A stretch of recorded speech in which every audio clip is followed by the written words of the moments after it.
So I've got my phone with me, just so I can see if anyone does come in, so I can interact with them. So it's Michelle. Hang on, he's playing back to me. Okay, so Michelle from the Yoni Wellness Clinic. I know most of you in the group know me, but I will be posting this video out. So for those that don't, this is me. So a little bit about my background is I've sort of now been in the industry 21 years.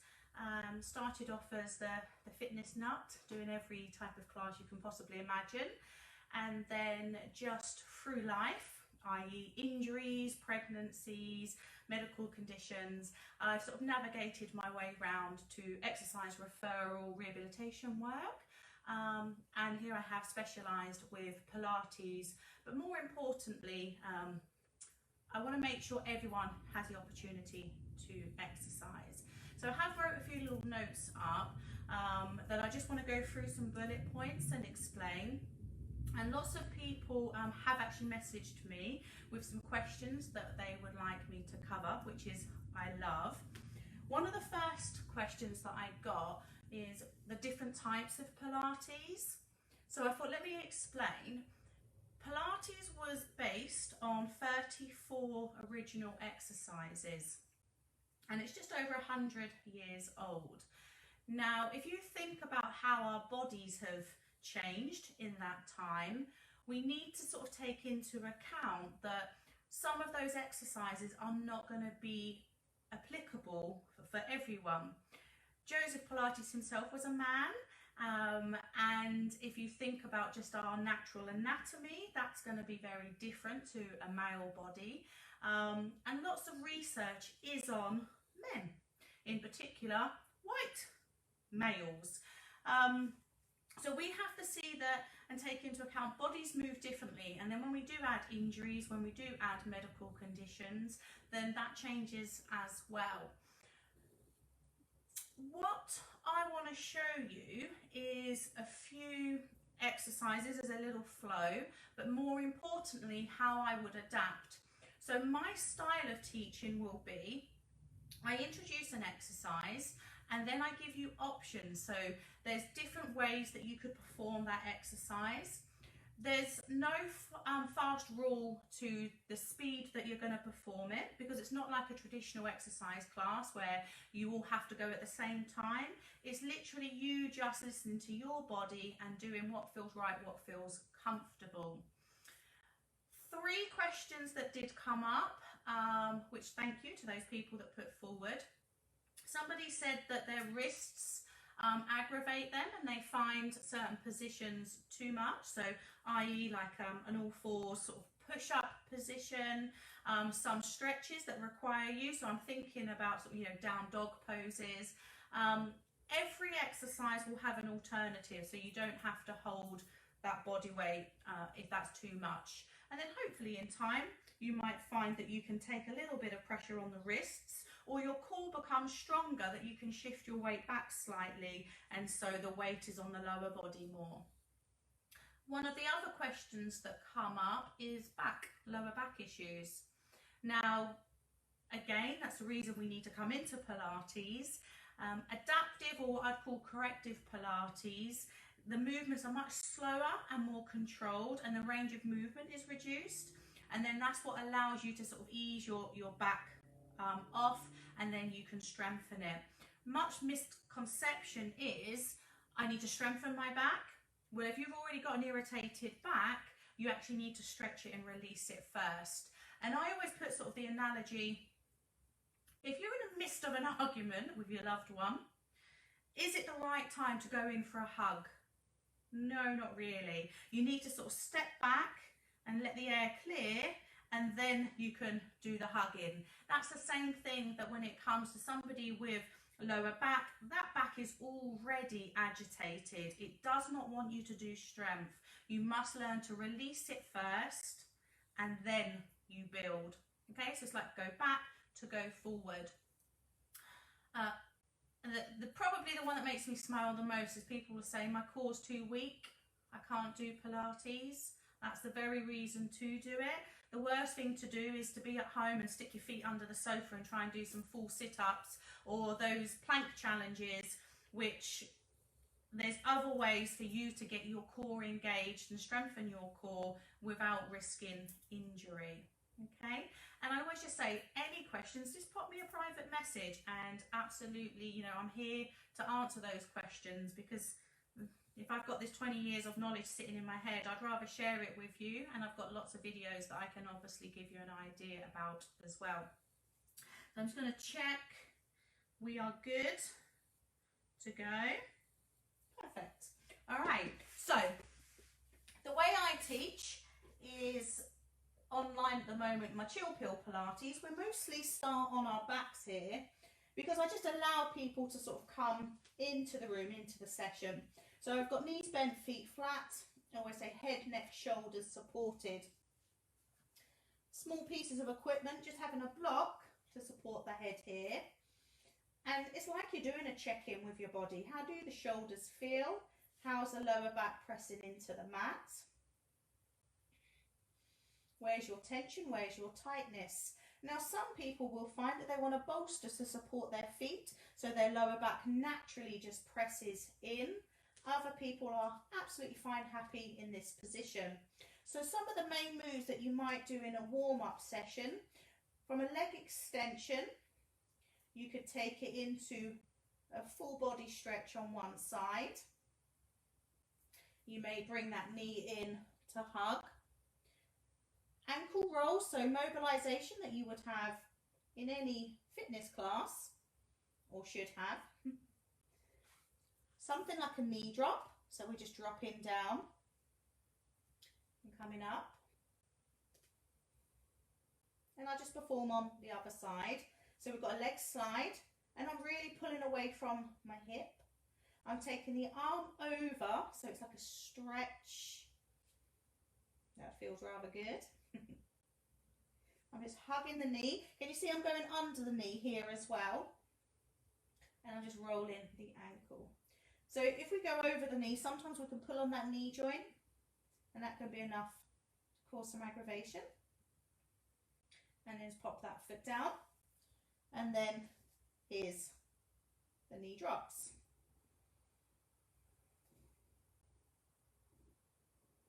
I'll just go one more for good measure. We've got knees coming into chest for a little hug. And some people will really enjoy just to stay here and hug. And you just can either rock forward and back. You can go side to side. Some people like to open the hips. So just taking those knees wide. Now if you just find that this is really uncomfortable to just bring those knees up, you could use something like a band. And then that will just allow you to gently bring those knees in for the hug. But you might find that you're comfortable here. But there's a big difference between using a block or not when you're also hugging. So it depends on that flexibility. So we pop feet down. You've got leg extension, so back of thigh stretch. Now you might not be able to have that leg fully extended, might have a slight bend in the knee, but we've got that leg up to the ceiling. Again, you've got these ankle rolls. I always call this a leg drop, but I call it like a little slice. Now, when you lower down, you take it to the point that your back doesn't sort of jump off the mat. So you must be aware, you're just listening to your body, you're just focusing on that movement that feels comfortable for you. And we're just going to go on the other side. So we just sort of start with a few rolls. So you pop that leg up, just check that it's not angry and it's happy, and then you'd move on to go in for the leg drops. Obviously I guide you all the way.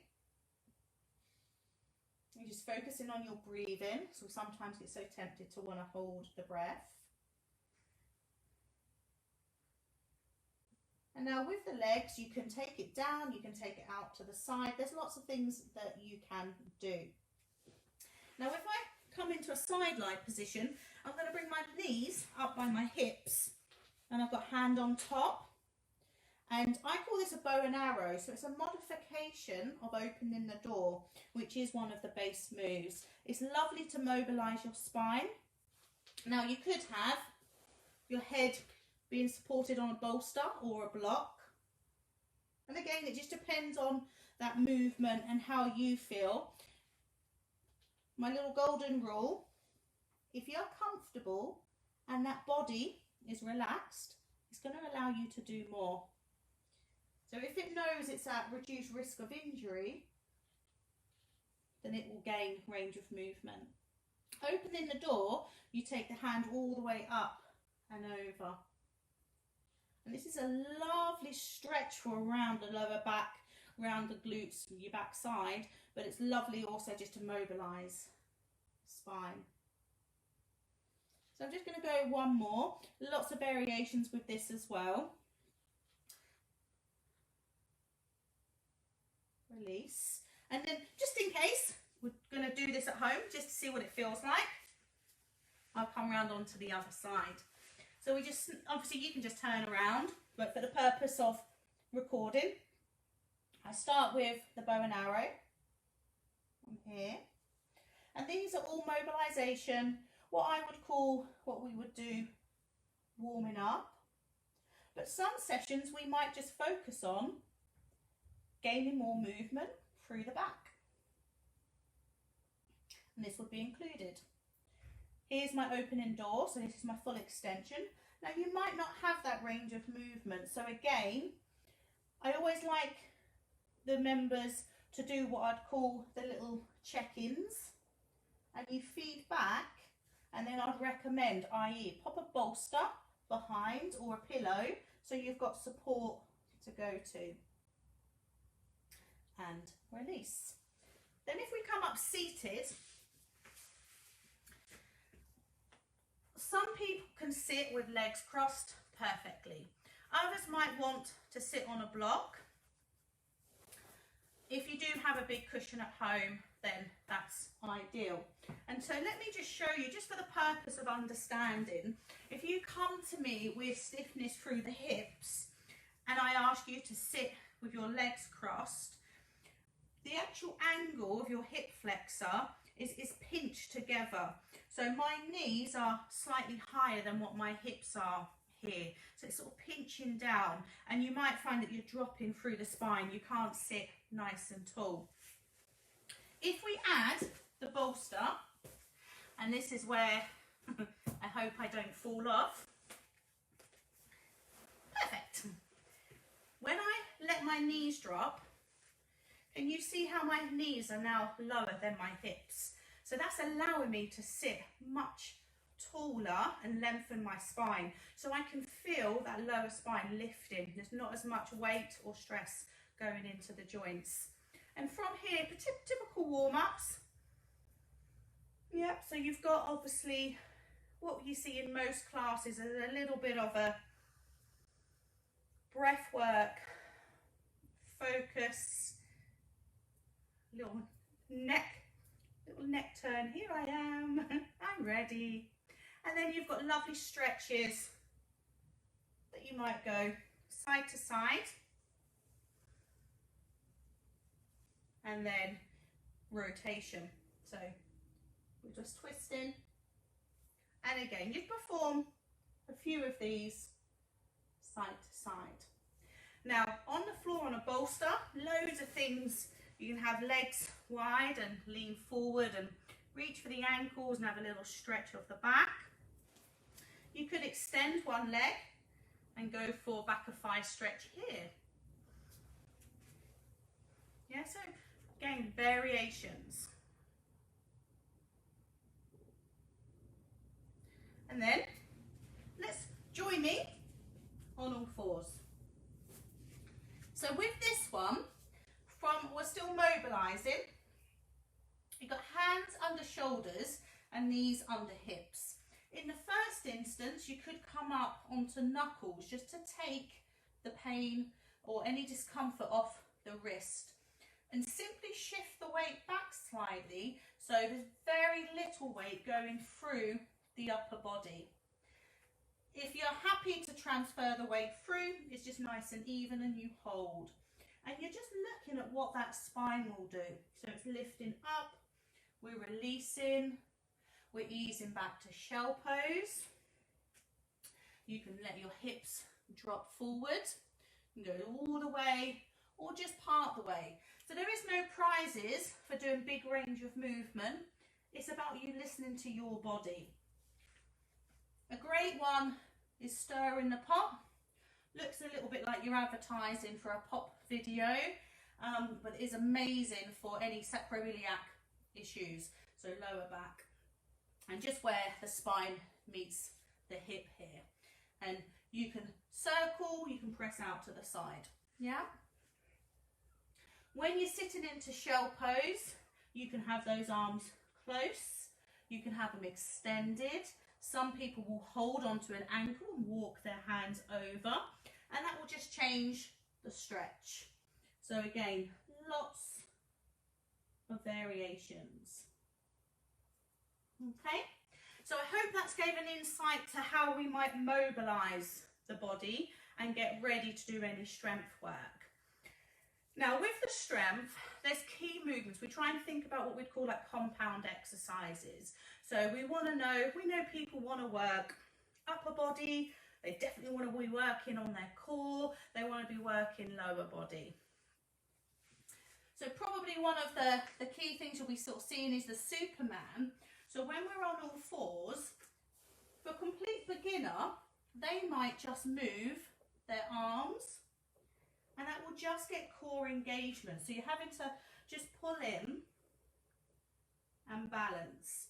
What I will often see is as they lift an arm, some excessive rotation. So one of the early things I might do is just by popping a block up, and then that will help you to focus and realise to minimalise the movement. You can keep hands still, slide with a leg lift and back in. Now you will find there's some rotation, but just to focus and ensure that it's not excessive. When you slide and lift, you want to engage the core. So if I excessively drop, you don't want that to happen. You want to keep lifted. And then we add the opposite arm if we want to challenge. And then off that, there's lots of pretty routines you can put together. So you can pulse it, you can take it to the side, you can rotate under, lots and lots of variations. If someone said, my wrists really hurt, I cannot perform that, I would say, right, come down onto your mat.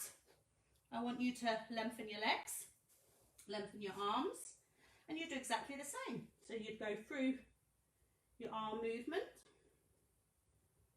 and you'd go through your leg movement. Here. You can obviously alternate. So you're still performing the same exercise,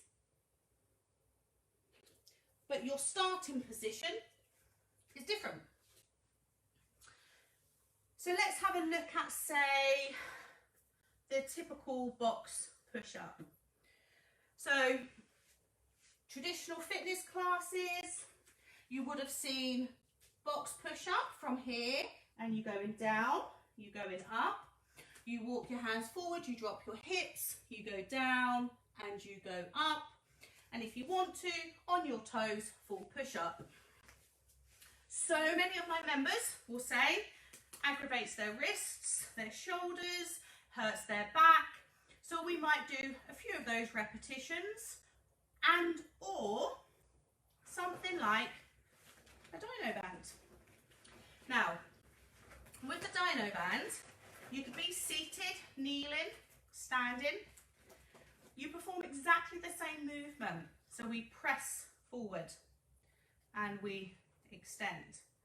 We press forward and we extend. So for those that you might go into the gym, this is chest press machine. Yeah, this is pushing forward with the chest press. You can see it's a push-up position. But the nice thing is, obviously less pressure, less strain on the joints. So it's a little bit of both. So you don't have to think I cannot do 12 push-ups. You might be able to do 4, and then the remaining of the set can be with a band. The nice thing with the bands is you can press, but you can also do fly movements. You can take it out and you can add rotation. You could up and pull down, so you're strengthening through the back. Yep, so there's lots of different exercises you can do with very small pieces of equipment and just flowing and making sure that you're responding to what your body's comfortable to do. The more agitated it feels, then the less results you're going to get. So it's like you really need to build your body's confidence up, and then it will allow you to explore and to do more. Now, let's have a little talk about sit-ups. I brought a bendable in, and what I will say to my clients is I want you to learn to sit really tall. So you pull that spine up. Yep, here. Now, legs can be straight, knees can be bent or somewhere in the middle, but you're really pulling up tall. And I want you to simply lean back, lift the chest, little break between your shoulder blades, and it's like, I used to refer to it as a bite through your tummy, so it's like you feel your muscles pull. Now I say you're looking for the nibble. So you just want to lean back, feel something going on, and then to come up. At the same time of leaning back, to notice your breathing and think about lifting your internal organs so you're not bearing down. And then in time, you will be able to lean back a little bit further, get more of a nibble going on, and you'd build up the strength. And these are the muscles that you will need to be able to perform a full roll back or full roll ups, aka more like a traditional sit up. Now when you do a roll back, some people are able to just let themselves roll back and they look very beautiful, just like you do on the videos or the textbooks. Others may need a band, goes round their legs here, and what this will do is you can use a little bit of your upper body strength and it will just guide you down nice and slow. And then when you come down, you can then just release and relax. Any stretches at any time, yeah? So you don't have to wait for me to say take a stretch. It's your body and you do whatever you need to get the most from the session. Now with legs, it's very hard to tell. I'll see if I can demonstrate with one block here. The first move that we might have for your glutes is simply like a pelvic peel. And if you pop your hands on your buttocks and do a little squeeze and lift, you'll feel the muscles working. It's also great for pelvic floor. If you was to pop a bendable between your thighs and you squeeze and you lift, push your feet to the floor, you definitely feel muscles working. At the same time, when you press, you lift, you can vary how long you hold it for. Now I want to demonstrate, because I am naturally lordotic. Lordotic meaning my spine drops in and my bum sticks out. And then I have a big bum on top, but that's another story. If you have head, neck, shoulders down, here, I'm going to squeeze and push my hips to the ceiling. And as I lift up, I'm driving up and I lower down. It's like, I know there's a little bit more in the tank, but I can't quite push up. If you pop your feet on a bolster or on a block, hopefully you're going to now see a difference. If I push, I find it a lot easier to get a bigger range of movement. I can now feel that it's more of my glutes are coming into play. So I am obviously here to help advise you and experiment and say, try this, try that. This is what's worked in the past. All right. Let's have a look at a couple of stretches, because that was one of my other questions that I got asked was, so I think someone wrote, I have appalling flexibility. I possibly can't do any of those stretches. So, you have a back of thigh stretch here. Yeah? The key thing, and this is a mistake I see so many people making, head has to be in contact with the floor. If it's not, you pop a block under. So straight away, your neck muscles are not straining. If your back is excessively lifting, we'd roll a towel up and we'd pop that under. And you just soften your knee. I use a band because then it allows you to pull elbows in and you can hold the stretch. You then just take it as far as you want to. And you might find that you've got more flexibility on one side than the other. You will see some people will be here and will do a leg extension. So a bit like what we'd call a scissor position, but you don't have to. So it's about you finding the position of most comfort, which will allow you to go into a deeper stretch. And you simply are just breathing into the stretch, lengthening, and this will definitely improve within a number of weeks. I'm just switching over to the other side. So I'm just going to take you through a few stretches. Obviously, there's many, many more. But I want you to just see the variations and the pace to give you more of an insight to if it will be right for you. So this is much more around corrective Pilates and chill pill Pilates.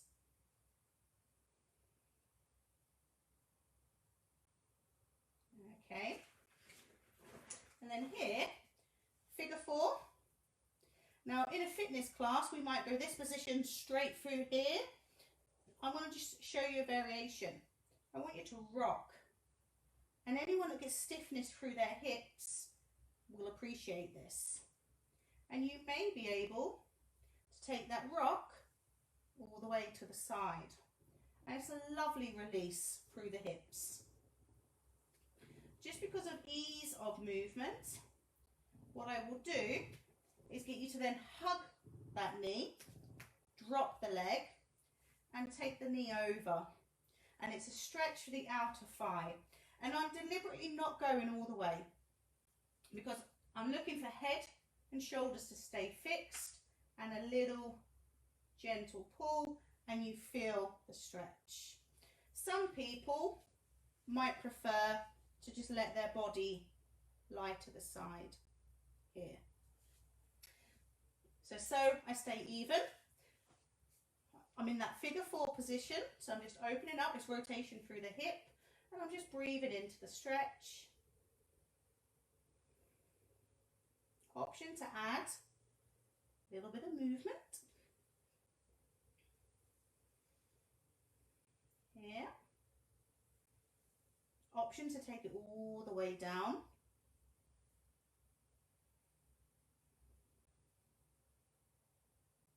And then we can just bring that knee in and slide.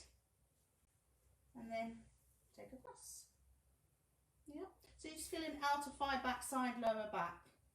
But options, if that's too much, you might see if you prefer to just let yourself roll and hold it there. You could take the knee and have a bolster, have support. And relax. At the end of every session, I do spend a few minutes on breath work. I might take somebody, the group, through some breathing exercises. I might take them through a guided visualization or a guided meditation. And it's just to ground and to set them up for the day. So that's a little taster of more the chill pill Pilates or the corrective Pilates. Obviously there's so many different types. So instructors will take the 34 moves and then they will obviously adapt to what suits them. So you have obviously fitness Pilates, you have more what I just call mat-based Pilates if you've got equipment like the reformers. And then you obviously have more what I call the rehabilitation side of stuff. I've literally took my experience with working with lots of women, and the common problems that we do get come up, which is hips, back, pelvic floor, and it's releasing off, rebuild the strength, and then it's amazing what you actually see people able to do.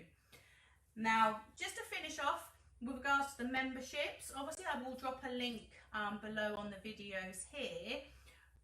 Through the pandemic, we did have to move wholly online, and I've now managed to devise packages where you can just purchase Chill Pill Pilates or Corrective Pilates for a set monthly fee, and you just perform at home in your own time, and they vary from 10 to 45 minutes in length. You're all invited to be able to then do the intro video and submit, and then I give recommendations or obviously just feedback in the support group.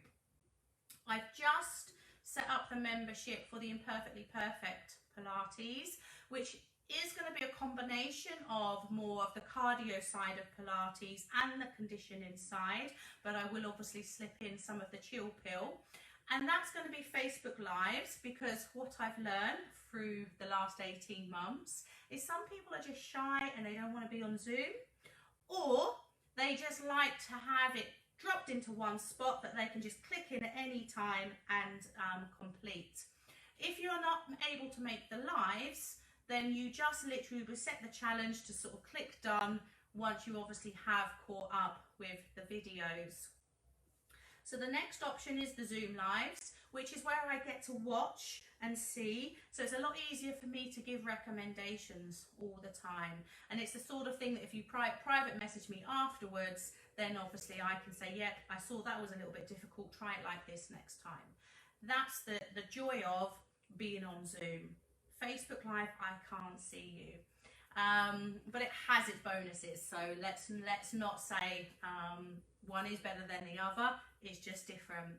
Now, the in-person, obviously in my beautiful clinic, they are clinic sessions, so we don't have any more than 6 in a group, and the full details will go out in the membership packages, and I'm just looking for expressions of interest.